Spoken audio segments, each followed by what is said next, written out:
말씀입니다. 로마서 11장 25절부터 32절까지 말씀입니다. 제가 한 절 읽고 여러분들이 한 절 읽고 교독하겠습니다. 로마서 11장 25절부터 32절까지입니다. 형제들아, 너희가 스스로 지혜 있다 하면서 이 신비를 너희가 모르기를 내가 원치 아니하노니, 이 신비는 이방인의 충만한 수가 들어오기까지 이스라엘의 더러는 우둔하게 된 것이라.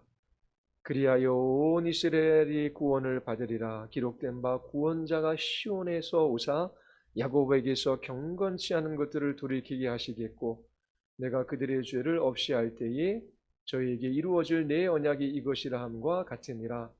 복음으로 하면 그들이 너희로 말미암아 원수된 자요, 택하심으로 하면 조상들로 말미암아 사랑을 입은 자라.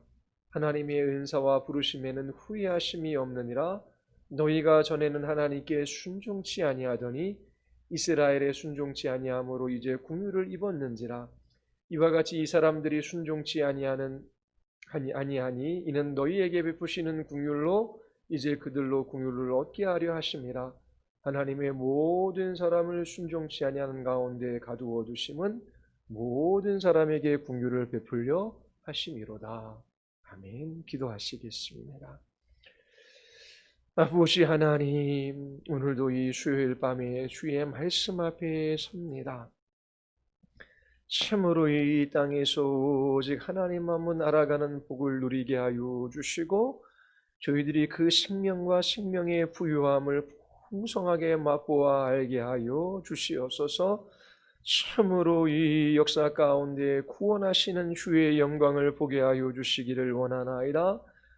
참으로 하나님의 사랑과 은혜와 그 자비와 긍휼하심의 부유함으로 말미암아 저희들이 기뻐 노래하게 하여 주시옵소서. 오늘도 성령께서 역사하여 주시기를 간절히 원하오며 예수 그리스도의 이름으로 기도드리옵나이다.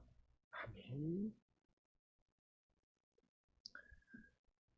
역사의 주인은 인간이 아니지요. 우리 인생의 주인도 우리 자신이 아닙니다. 내가 계획한 것, 내가 뜻한 것, 내가 생각한 것, 그것이 그대로 이루어지지가 않아요.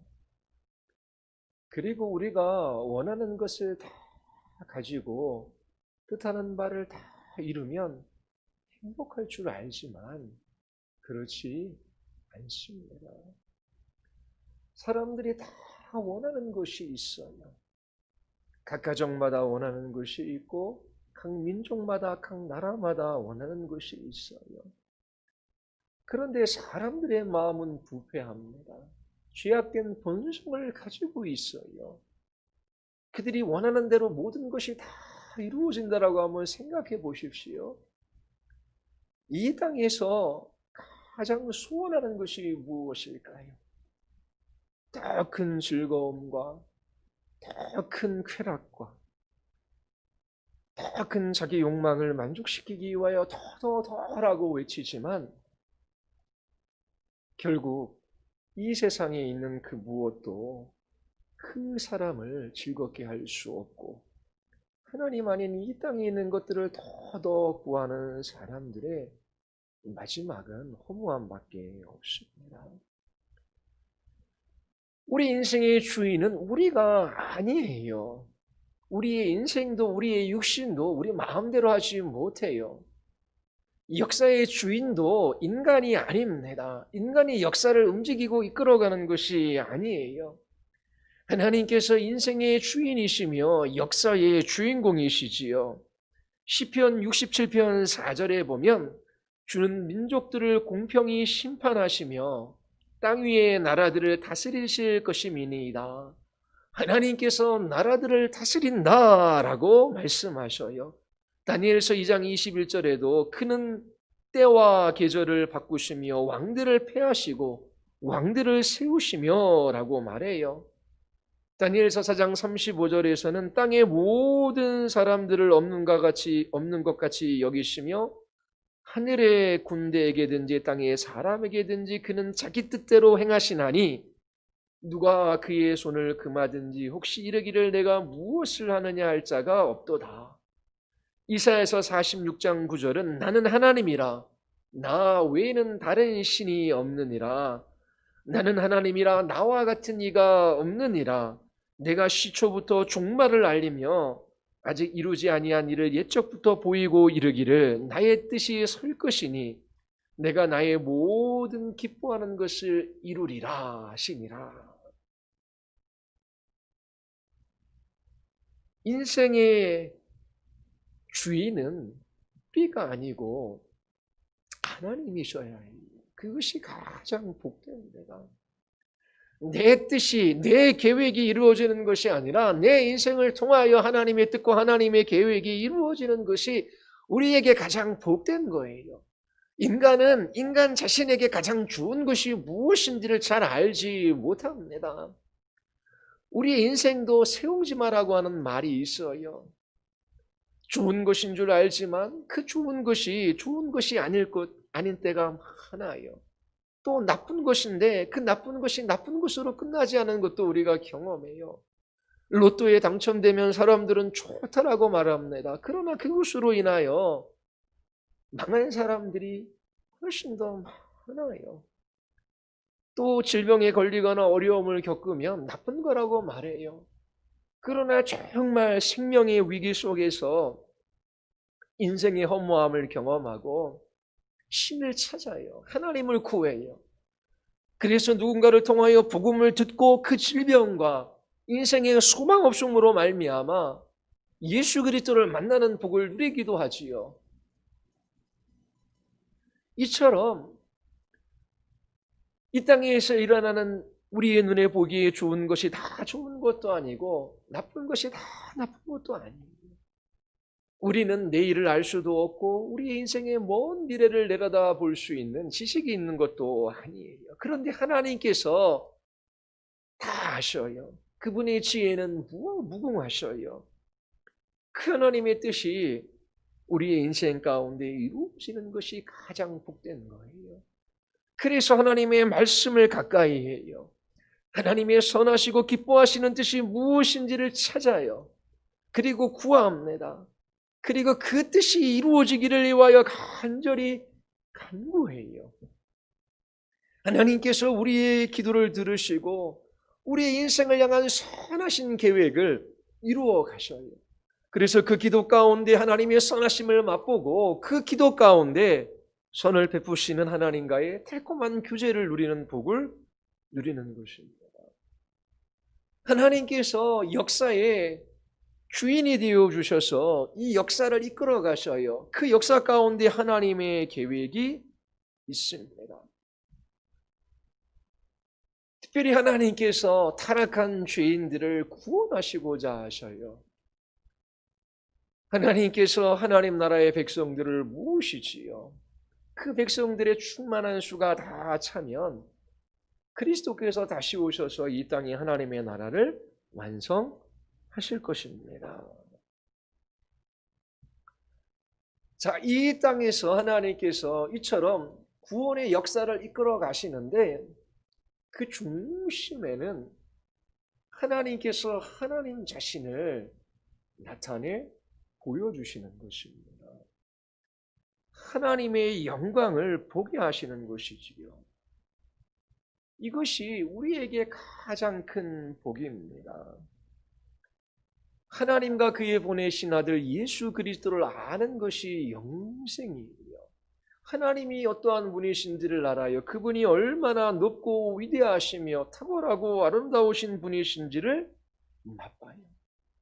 하나님의 영광을 경험한 것이지요. 하나님이 어떠한 분이신지를 알고 그분을 기뻐하는 것이 하나님께서 우리를 창조하신 목적입니다.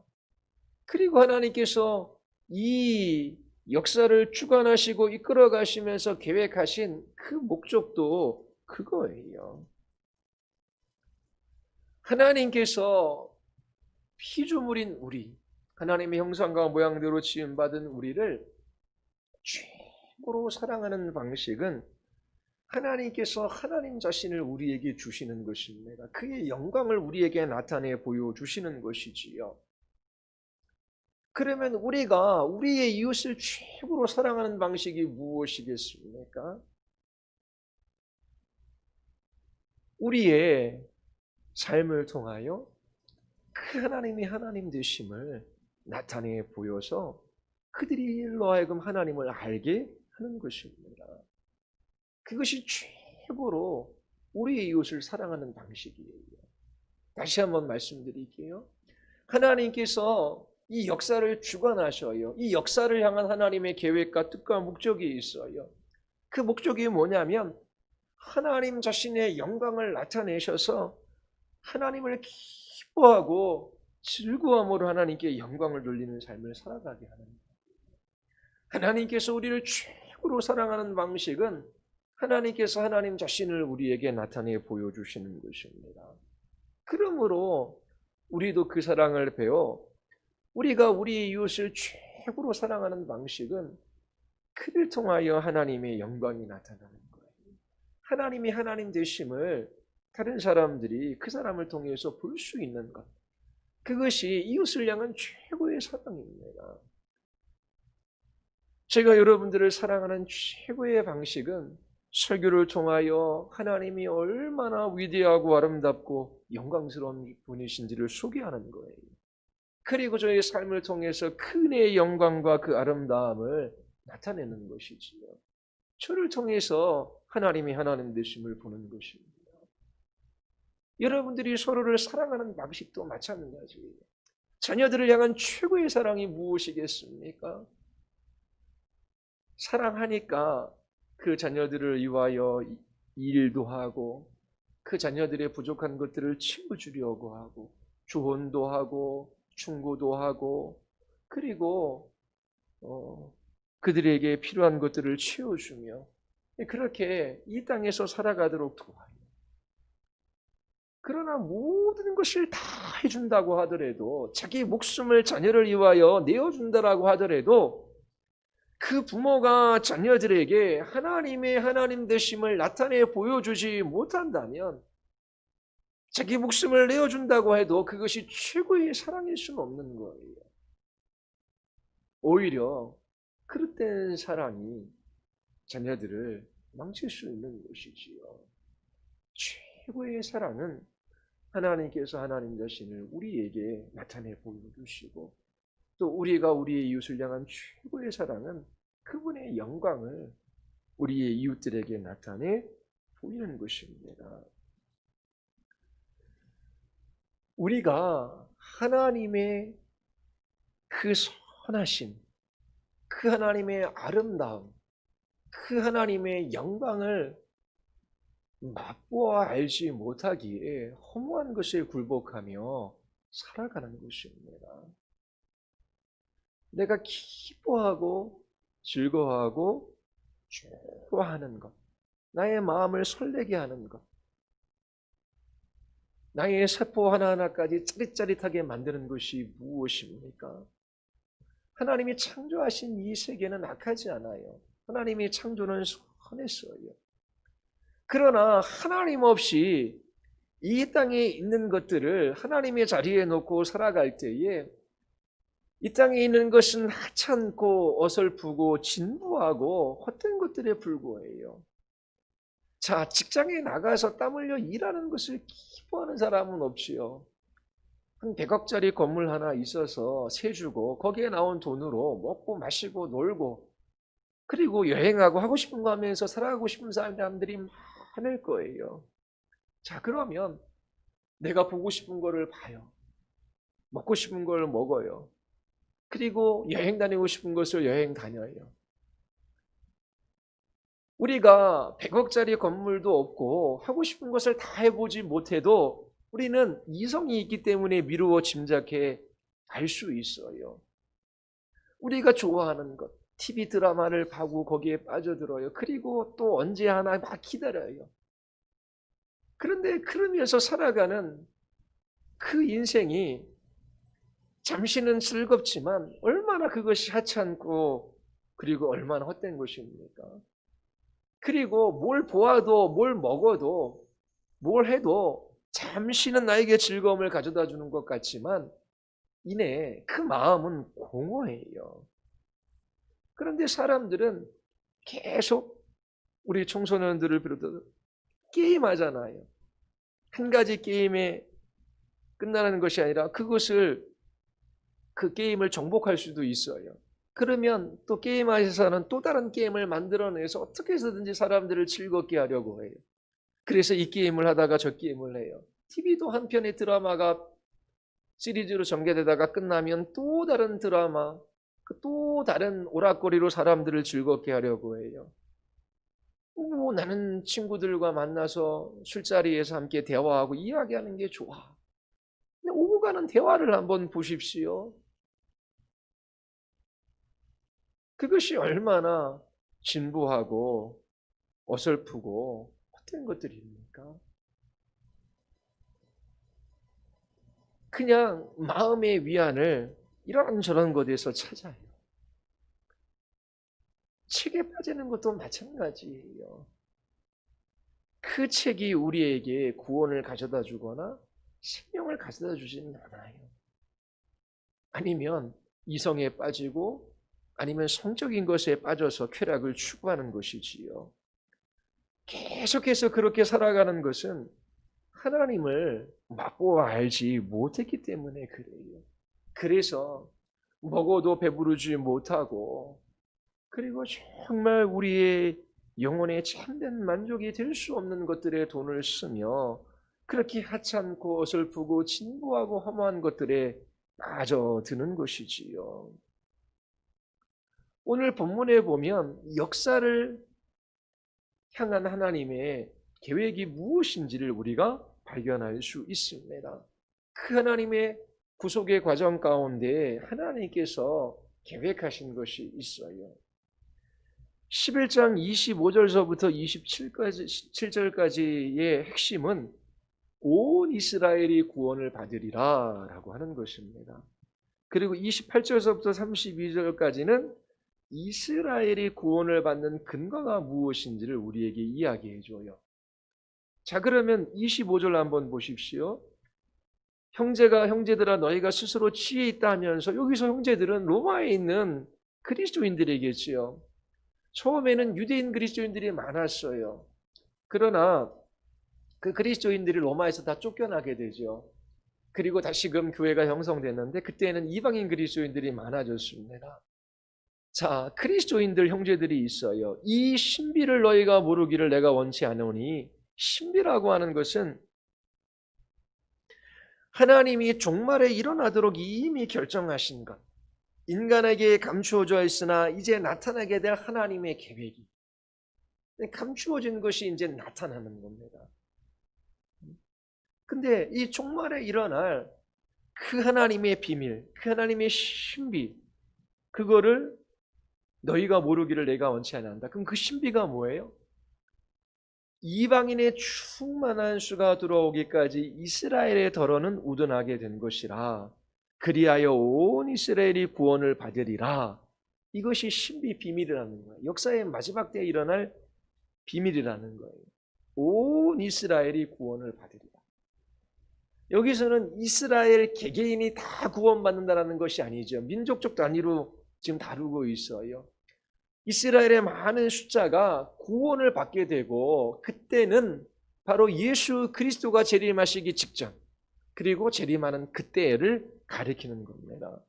자, 그러면 여기에서 하나님께서 구속하시는 그 구속의 역사에 관해서 우리에게 말해주는 것이 있어요. 이방인의 충만한 수가 들어오기까지 우리가 앞에서도 다루었지만 유대인들이 예수 그리스도를 배척하고 거부했어요. 그래서 저주를 받아 그리스도에게서 끊어져 나갔지요. 그런데 거기에서 끝나는 것이 아니라 이방인들에게 복음이 전해져서 그들이 하나님의 백성이 되었어요. 이스라엘이 불신앙했지요. 하나님 편에서는 하나님께서 그들을 우둔하게 하시는 거예요. 근데 그것으로 역사가 끝나는 것이 아니라 주님 다시 오실 날이 가까워오면 올수록 이스라엘 민족이 구원을 받는 그 일들이 일어날 것이다.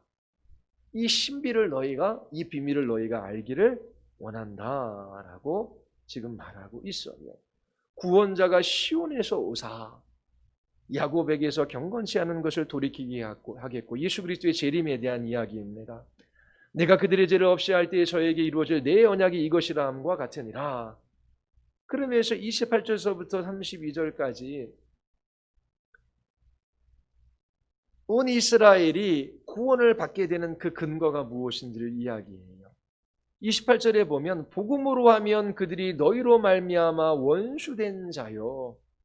자, 지금 유대인들은 이 복음을 거부하고 있어요. 그리스도인들을 배척하지요. 자, 그리스도인들과 이 유대인들은 대척 관계에 있습니다. 자, 그리고 뒤쪽에 보면은 택하심으로 하면 조상들로 말미암아 사랑을 입은 자라. 자, 그들은 아브라함의 후손이에요. 혈통적 후손이지요. 하나님께서 이스라엘을 택하셨어요. 하나님께서 이스라엘을 사랑하셨지요. 자, 그거를 이야기하고, 그러면서 29절에 하나님의 은사와 부르심에는 후회하심이 없느니라. 은사는 선물이에요. 하나님께서 아브라함을 택하시고 그로 인하여 민족을 이루게 하시고 그 이스라엘 민족에 하나님께서 말씀을 주셨어요. 하나님께서 좋은 선물을 주셨어요. 그들을 하나님께서 택하셨어요.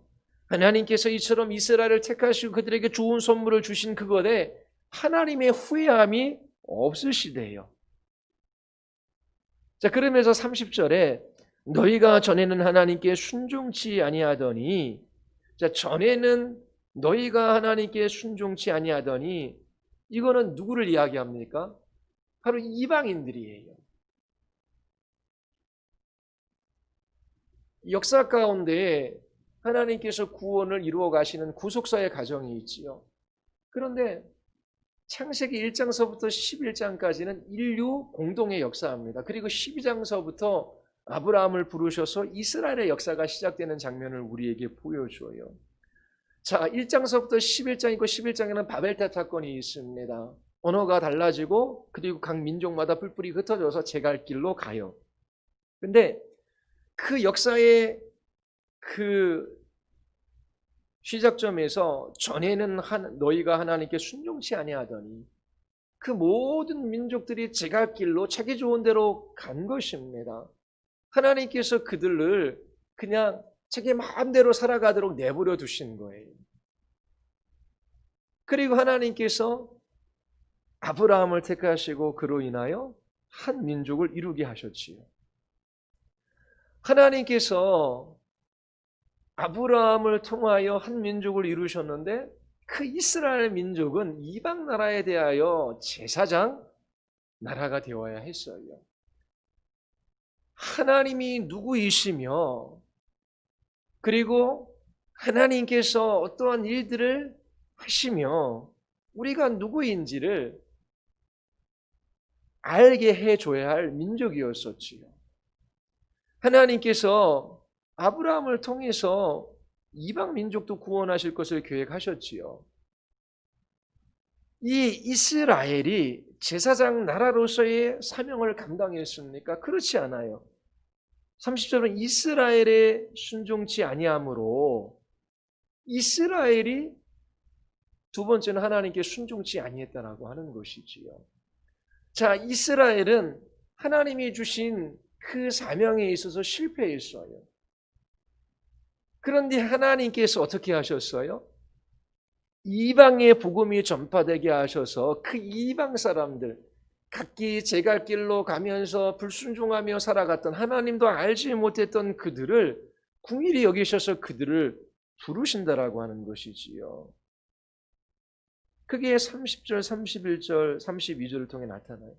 그리고 하나님께서 그렇게 이방인들에게 긍휼을 베풀어 주셨으면 이 택하신 민족, 이 이스라엘 민족에게도 하나님께서 긍휼을 베푸셔서 역사의 마지막 때에 하나님께서 그들을 돌아오게 하실 것이다. 지금 사도 바울이 그 이야기를 하고 있는 것입니다.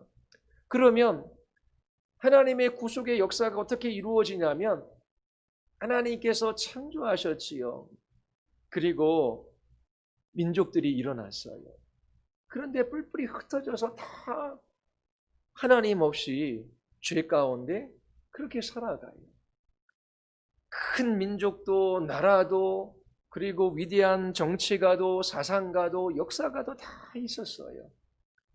그들은 구원을 위하여 해볼 것을 다 해봤어요.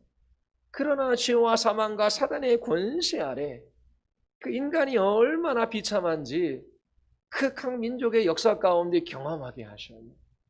그런데 두 번째로 아브라함을 통해서 이스라엘 민족을 이루시고 그 민족이 제사장 나라가 되어야 되는데 하나님이 누구이신지를 알려줘야 되는데 결정적인 순간에 이스라엘이 불순종한 거예요. 예수 그리스도를 거부하고 배척한 것입니다.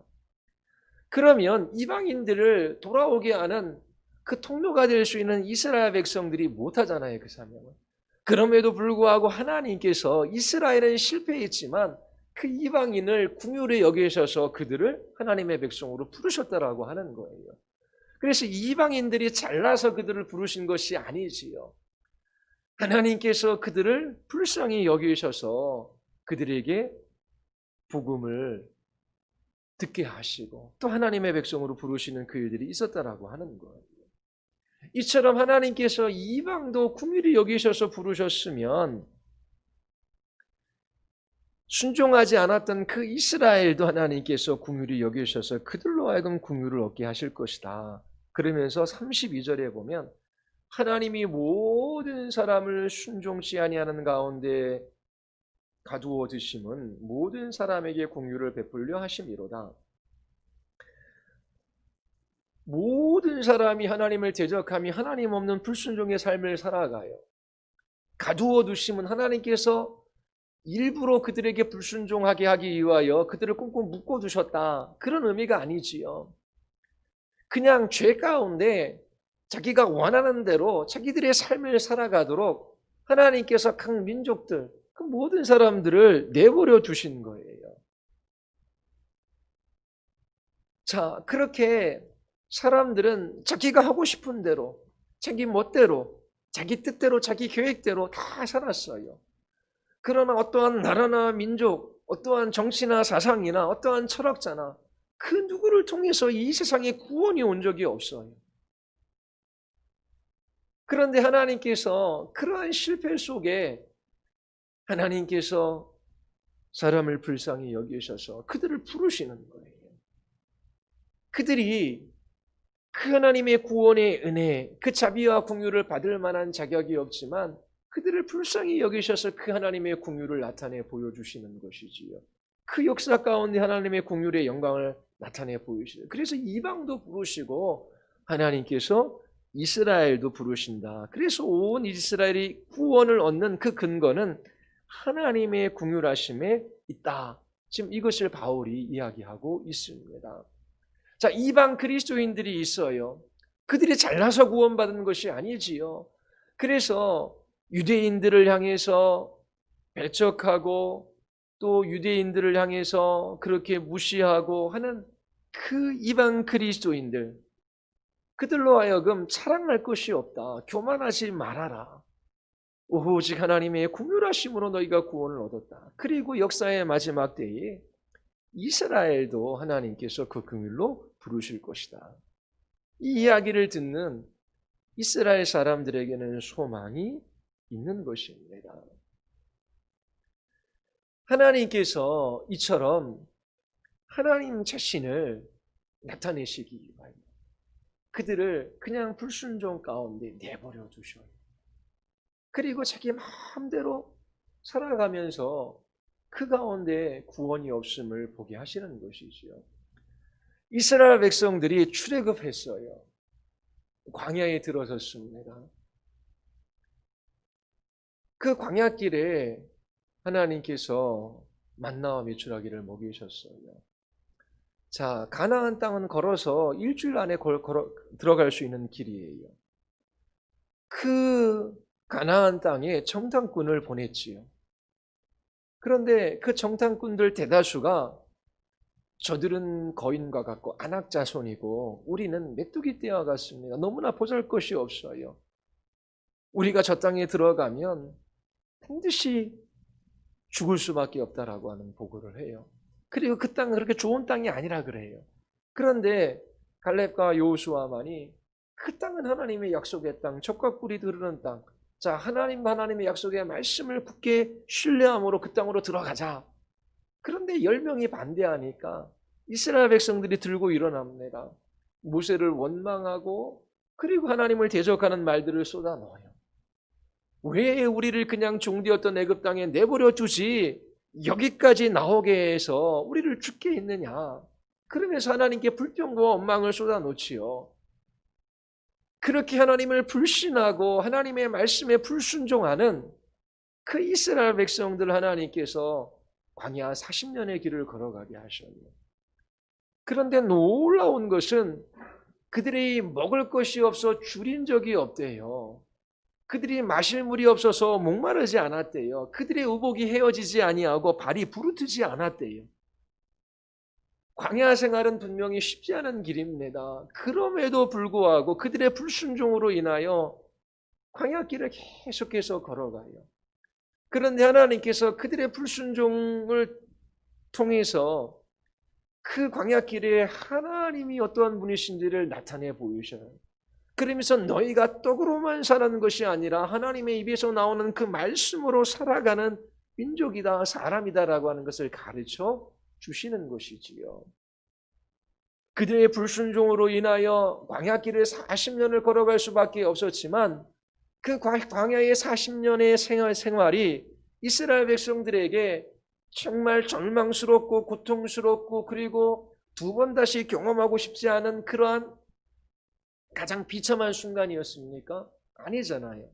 신명기 8장에서 하나님께서 만나도 먹이시고 마실 물도 주시고 구름 기둥과 불 기둥으로 그들을 인도해 주시고 의복도 헤어지지 않고 발도 부르트지 않았어요. 분명히 험난한 길임에도 불구하고 하나님께서 그들을 먹이시고 입히시고 인도하시면서 하나님 자신을 나타내 보여주신 것이지요. 그러면서 마침내 그 약속의 땅에 하나님께서 들어가게 하셨습니다. 자, 이걸 통해서 우리가 볼 수 있는 것이 있어요.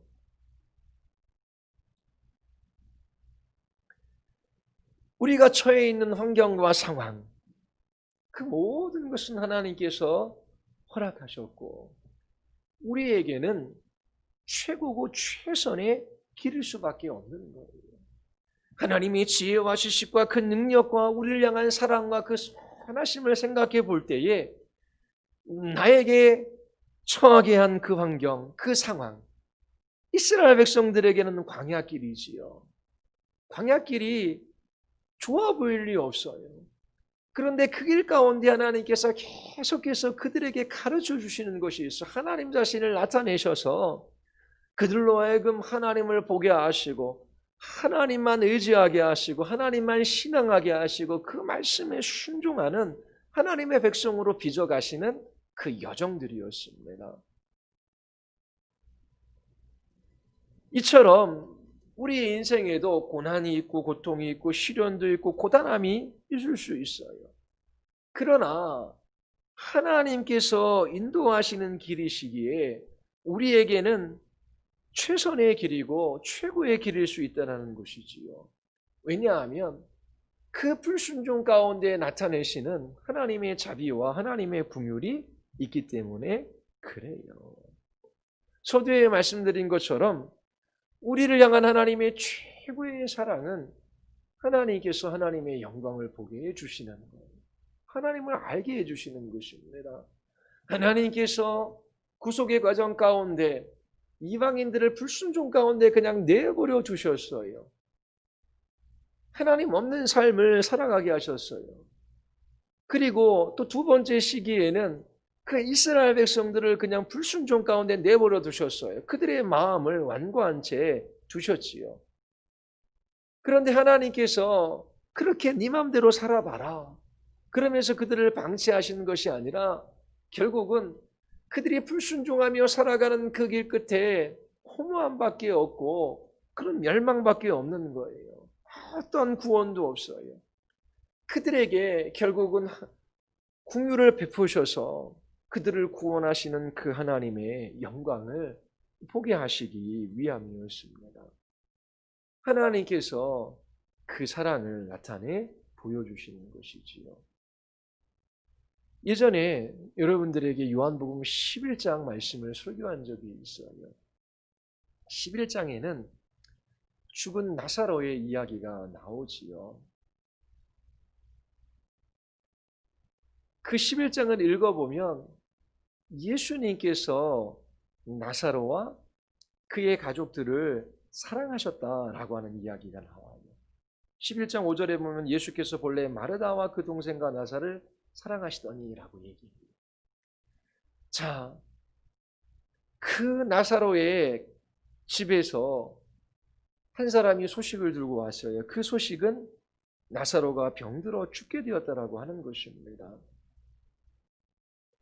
11장 3절에 보면 주여 보시옵소서 사랑하시는 자가 병들었나이다. 자, 계속해서 이 사랑에 관해서 강조하고 있어요. 11장 2절에 보면 이 마리아는 향유를 주께 붓고 머리털로 주의 발을 닦던 자요.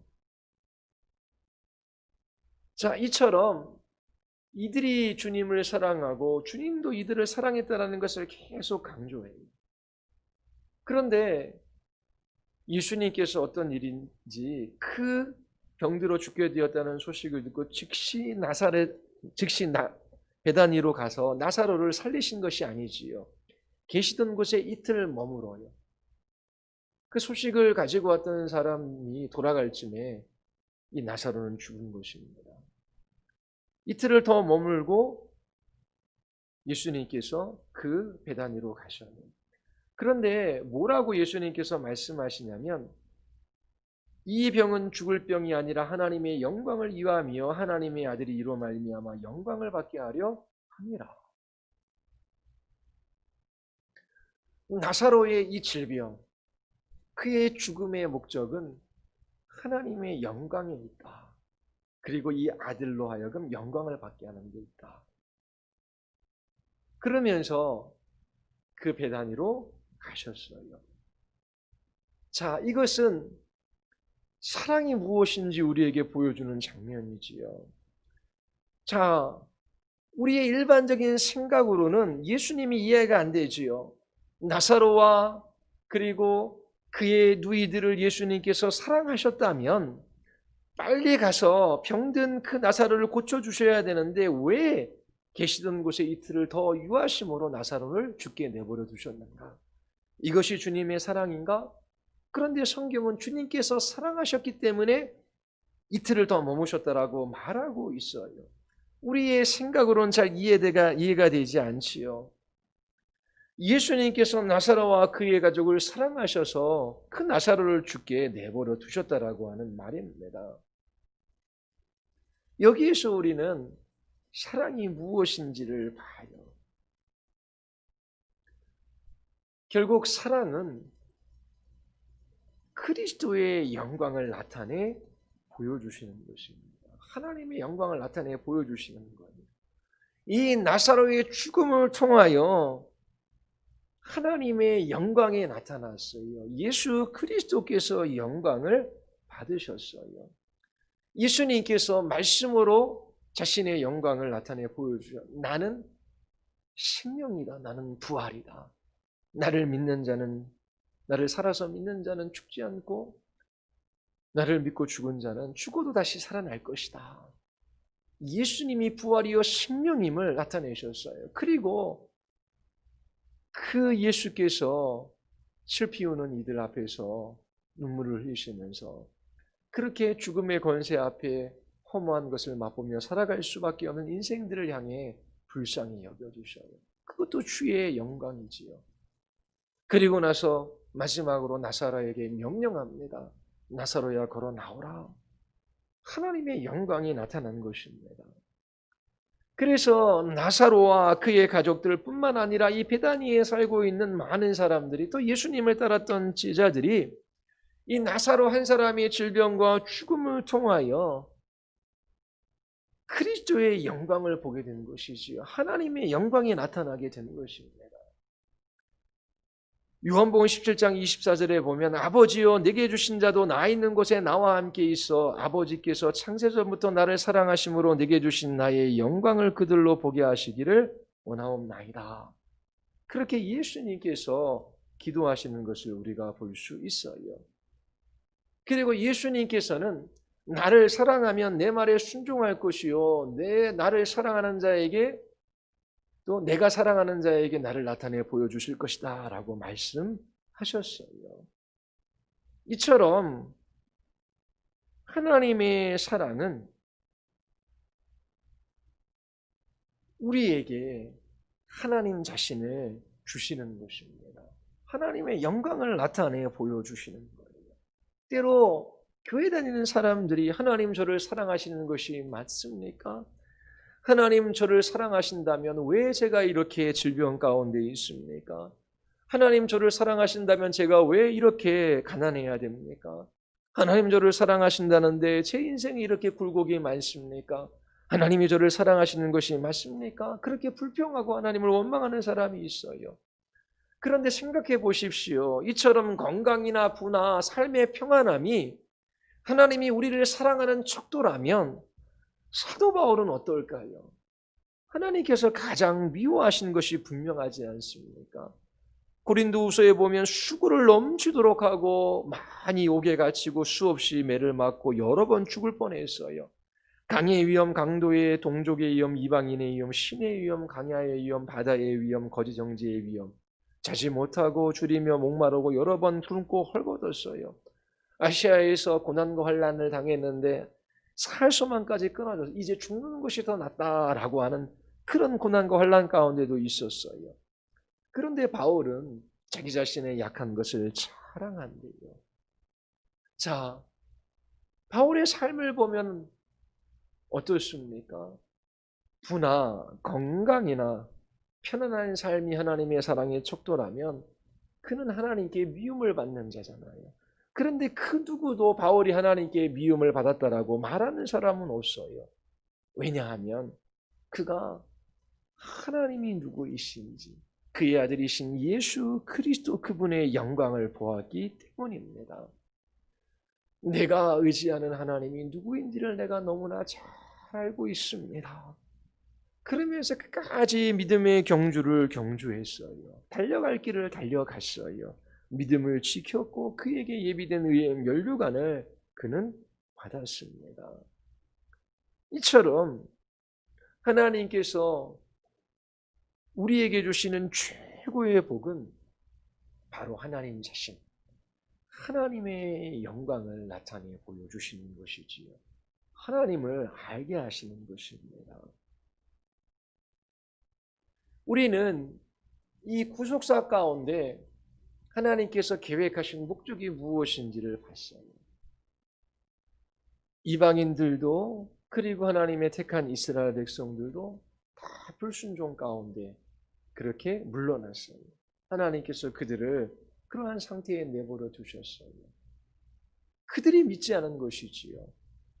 그런데 하나님께서 그것을 뜻하신 목적은 궁극적으로 하나님의 긍휼의 영광을 나타내시기 위함이래요. 하나님께서 이처럼 불순종하는 죄인들을 얼마나 사랑하시는지 나타내셔서 그들을 돌이켜 그리스도에게로 돌아오게 하시기 위함입니다. 하나님을 알지 못한 채 원하는 것을 다 하며 살아가는 사람, 갖고 싶은 것들을 다 소유하고 살아가는 그 사람은 복되지 않아요. 그것은 재앙에 불과합니다. 그러나 인생을 향한 하나님의 계획이 있고 또 역사의 주인이신 하나님께서 이 역사를 이끌어 가시는데 분명한 목적이 있음을 알아요. 그것은 하나님의 긍휼의 영광을 나타내는 것. 하나님 자신을 우리에게 나타내 보여주시는 것이지요. 그래서 그분으로 하여금 기뻐하며 그분을 즐거워하며 그분을 높이는 삶을 살아가는 예배자들이 되는 겁니다. 그리고 한편으로서는 그 누구도 자랑할 것이 없어요. 교만해지면 안 되는 것이지요. 이와 같은 죄인들을 향한 하나님의 긍휼을 바라보십시오. 그리고 그 인생과 역사를 향한 그 하나님의 계획과 뜻이 어디에 있는 줄을 보고 그렇게 주의 뜻이 이루어집니다 외치며 여러분들이 그렇게 하나님 앞에 살아가는 복을 누리시기를 바랍니다. 우리 기도하시겠습니다. 우리 이 시간 기도할 때에 하나님께서 역사를 주관하셔서 그 하나님의 구원하시는 영광, 그 긍휼의 영광을 나타내고자 하심을 보았습니다. 하나님도 알지 못하고 그 약속도 알지 못했던 우리가 복음을 듣고 이제 하나님의 백성이 될 수 있었습니다. 하나님의 자비와 긍휼이 아니면 그 은혜가 아니면 설명할 수 없지요. 하나님께서 역사의 마지막 날에 저 이스라엘 백성들도 돌이키게 하셔서 그들에게 자비를 베푸시고 하나님 나라의 백성이 되게 하시는 이 놀라운 비밀도 보게 하셨습니다.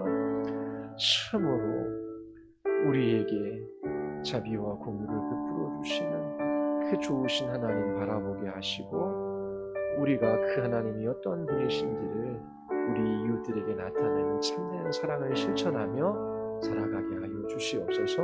우리 같이 한번 기도하시겠습니다.